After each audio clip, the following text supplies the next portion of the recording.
मैं आज तकरीबन 11 महीने के बाद सेनेट में तकरीर कर रहा हूं सर।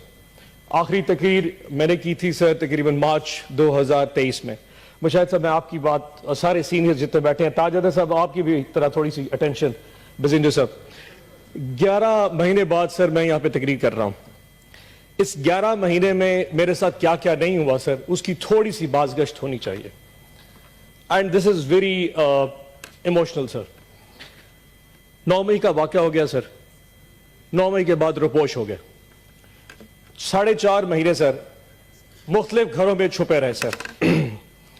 कभी किसी के घर, कभी किसी के घर, बच्चे लेके दर बदर घूरते रहे सर। जगह खत्म हो गई, गाड़ियां, नंबर प्लेटें तब्दील करनी पड़ी। मेरे बेटे ने मुल्क से बाहर जाना था, छुपा के उसको एयरपोर्ट से वापस भेजा और पता नहीं क्या क्या नहीं हुआ सर। 4.5 महीने बाद अमंग ऑल माय कुलीग्स मुझे उठा लिया गया जी, लाहौर डिफेंस से। 14 दिन सर मैं कहीं रहा। 14 दिन में जो भी चिल्ला काटा सर, वापसी पे एक स्टेटमेंट दे दी जी, जिसमें 20 सेकंड की एक वीडियो स्टेटमेंट दी कि मैं तहरीक इंसाफ जनूबी पंजाब की सदारत से इस्तीफा देता हूं और 9 मई की मजम्मत करता हूं, और मुझे आजाद कर दिया गया। आजाद तो हो गया सर, लेकिन एक जिंदा लाश हूं मैं। एक ऐसी जिंदा लाश जो ना सोच सकता है, ना समझ सकता है, ना बोल सकता है। मुझे नफरत होती जा रही है सर इस ऐवान में बैठ के, इस तस्वीर की तरफ देखते हुए, जो मुझे इस चीज का यकीन दिलाती है कि मैं आजाद हूं। मैं आजाद नहीं हूं। अगर मुझ में सोचने समझे की सलाहियत ये रियासत नहीं दे सकती तो मेरा यहां जीने का हक भी नहीं बनता। कौन होता है कि मुझे डिक्टेट करे कि मैं क्या कहूं और क्या सोच सकता हूं? आपको अंदाजा नहीं कि सर पिछले 6-8 महीने कितने कर्ब में गुजारे हैं।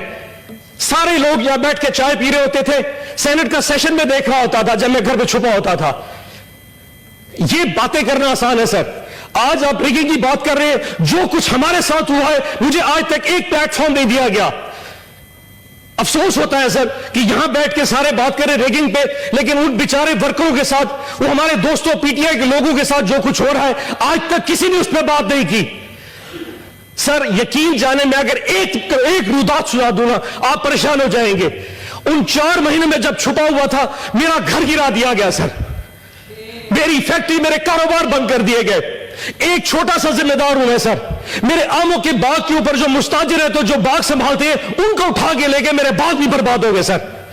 और अगर बाज दिया है, जब मैं 14 दिन के बाद वापस आया, मेरी मां को फालिज हो चुका था कि मेरा बेटा शायद मर चुका होगा, लेकिन आज तक किसी ने इस ऐवान में आवाज नहीं उठाई सर। मैं इजाज चौधरी के लिए इसलिए नहीं बोलता कि मुझे उसकी तकलीफ है, मुझे इसलिए तकलीफ है कि मैं उसकी तकलीफ अब जानता हूं। एंड आई एम श्योर एक वक्त आप पे भी आएगा। आज हम पे वक्त, एक दिन आप लोगों पे वक्त आएगा। ये वक्त दूर नहीं है। डर तो बड़ा लगता है जी सर कि वापसी पे जाएंगे फिर उठा लिए जाएंगे सर, लेकिन सर अब बचा ही क्या है सर? वो कहते रहे सर कि हम ना बाज आएंगे मोहब्बत से, जान जाएगी और क्या होगा सर। एक कैदी जो है वो मुझे देता है सर, मेरे अल्लाह के बाद एक कैदी मुझे मेरी ताकत देता है सर। वो जेल में बैठा जरूर है सर, लेकिन मुस्कुरा रहा है, इस पूरे निजाम पे मुस्कुरा रहा है। उस एक कैदी ने इस पूरे मुल्क को में असल हकीकी आजादी दी है सर।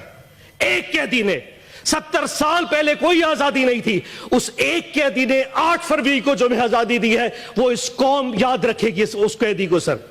उस एक कैदी ने सारे निजाम को नंगा करके रख दिया है सर। 8 फरवरी को, जब इससे पहले 6 महीने मैंने डिप्रेशन में गुजारे सर, जब 8 फरवरी को मैंने लोगों को निकलते देखा, जितनी कुछ प्री पोल रिगिंग की गई, हमारे कैंडिडेट्स उठा लिए गए, जल से जुलूस नहीं करने दिए गए, किसी कुछ भी नहीं करने दिया। लेकिन 8 फरवरी को जब आवाम निकली, वो नून लीग और पीपल्स पार्टी के जब उनके कैंप्स में जाके सर वहां से पर्ची बनवा रही थी, एंड पे जाके खौफ में जाके वोट इमरान खान के कैंडिडेट को दे रही थी, किसी बैंगन को, किसी जूते को, किसी सब्ज मिर्चों को, जो जो भी निशान थे। 5 बजे रात को कौम ने सोचा कि हमने अपना फर्ज अदा कर दिया।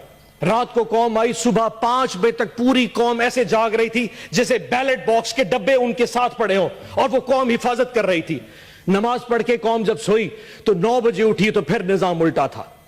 जो सीटें हम 136-40 तक जीत चुके थे, वो वापस 100 पे आ गई, और आज वो सीटें कम होती होती 93 पे पहुंच चुकी हैं। ताज साहब, आप तो अपनी रोते हैं सर, हमारी सुनिए। कि जिन लोगों के पास फॉर्म 47 इशू हो गया, फॉर्म 45 तो प्रिजाइडिंग ऑफिसर से लिया ही नहीं गया। रिटर्निंग ऑफिसर ने बगैर फॉर्म 45 देखे फॉर्म 47 के रिजल्ट्स इशू कर दिए। फैसला पहले हो चुका था कि किसको किस औकात पे रखना है। हमारी औकात भी डिफाइन कर दी, लेकिन हमारी औकात से हम बाहर निकल चुके थे। फॉर्म 47 इशू कर दिए गए सर। उसके बाद कैंडिडेट्स को कहा कि अगर तुम लोगों ने नून लीग या आईपीपी जाना है तो जाओ, अगर नहीं जाओगे तो फॉर्म 47 भी चेंज कर देंगे, तुम्हें रिकाउंटिंग में हरवा देंगे। 10 से ज्यादा हमारे एमपीएस इस वक्त नून लीग को ज्वाइन कर चुके हैं। सिद्दीकी साहब, इरफान सिद्दीकी साहब, 10 से ज्यादा हमारे आजाद पीटीआई के इंडिपेंडेंट जो हमारी टिकट पे निशान नहीं था उनके पास, जो जीत के इमरान खान की फोटो लगा के आए थे, वो इस वक्त आपके कैंप के बैठे हैं। ये कौन सा कानून है? ये कौन सा एथिक्स है? वोट इमरान खान का लिया 10। अफनान साहब बैठ जाए, तकसीम रखें। बोल लेना अफनान साहब, अच्छा अफनान सर, साहब, सनवर अगली साहब, बात सुनते हैं सर। अब इस वक्त कोई बात। अफनान साहब तशरीफ रखें, जीशान साहब बैठे। अफनान साहब, अफनान साहब, सेनेटर साहब, अपनी तकरीर बटन दबा। सेनेटर साहब अब अपनी बारी में बोल रहे हैं।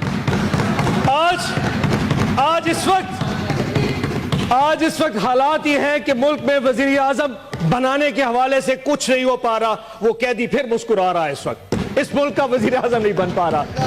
लेकिन अफसोस चेक करें सर, अफसोस चेक करें सर, उस कैदी का साथ देखें। 31 साल की सजाएं दे दी फरवरी के पहले 4 दिनों में, अभी भी दिल भरा नहीं।